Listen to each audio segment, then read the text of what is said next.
ओम शांति। आज 29/5/2024 प्रात मुरली। ओम शांति। बाप दादा मधुबन।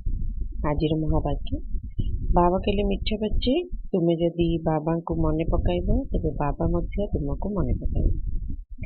जो पिला माने बहुत स्नेहर सहित बाबा को मने पकाई थांती, बाबा मध्य सेमानक प्रति आकर्षित होइथांती। आज प्रश्न, तुमर परिपक्व अवस्थार लक्षण कौन? से अवस्था को प्राप्त करिवार पुरुषार्थ कौन सुनाओ।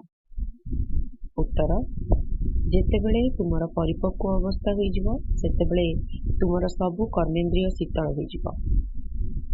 कर्मेंद्रिय मानक द्वारा कौनसी ओलटा कर्म हेबो नाही। तुमर अवस्था अचल अटल होइजिवो।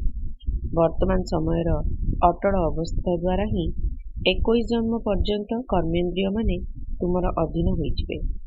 तेणु एही अवस्था को प्राप्त करिबा पई निजर जांच कर। चार्ट लिखिबा द्वारा तुम्हें सावधान रही पारिबो। जोग बल द्वारा ही कर्मेंद्रिय को बस करिबा को हेबो।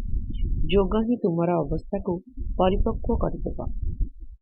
धारणा पई मुख्यतः जोग बल द्वारा कर्मेंद्रिय जीत होई संपूर्ण पवित्र हेबा को पड़िबो। एही अवस्था को प्राप्त करिबा पई निजर बारंबार जांच करिबा को हेबो। सदा सर्वदा बुद्धि रे एही कथा मन रखिबा को हेबो जे आमे ही ब्राह्मण तथा देवता थिलु, एबे पुणी देवता हेबा पई आसीछु। सेथिपाई बड़ सावधानता पूर्वक पाप एवं पुण्य को बुझी आदान प्रदान करिबा को हेबो। आजिर वरदान, सर्व सत्ता गुडी को सहयोगी करी प्रत्यक्षतार परदा खोलुथिबा सच्चा सेवाधारी हो। प्रत्यक्षतार परदा सेतेबेले खोलिबो जेतेबेले सबु सत्तावाला अर्थात सबु वर्गर आत्मा माने मिलित भावरे कहिबे जे सबुठारु श्रेष्ठ सत्ता ईश्वरीय सत्ता आध्यात्मिक सत्ता जदि केही अछि तेबे एही गोटिए परमात्मा सत्ता ही अटे। समस्ते गोटिए मंच उपरे एकाठी होई एभली स्नेह मिलन करନ୍ତି। एथिपाई समस्तंकु स्नेहर सूत्रे बांधी निकटकु आण, सहयोगी कर।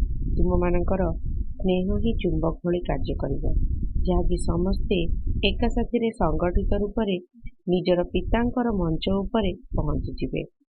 तेणु एबे अंतिम प्रत्यक्षतार हीरो पाठ करिबार निमित्त हेबार सेवा कर, तेबे कुहाजिबो सच्चा सेवाधारी। आदिर स्लोगान, सेवा द्वारा समस्तंकर आशीर्वाद प्राप्त करिबा ही आगकु बढ़िबार लिफ्ट अटे। ओम शांति।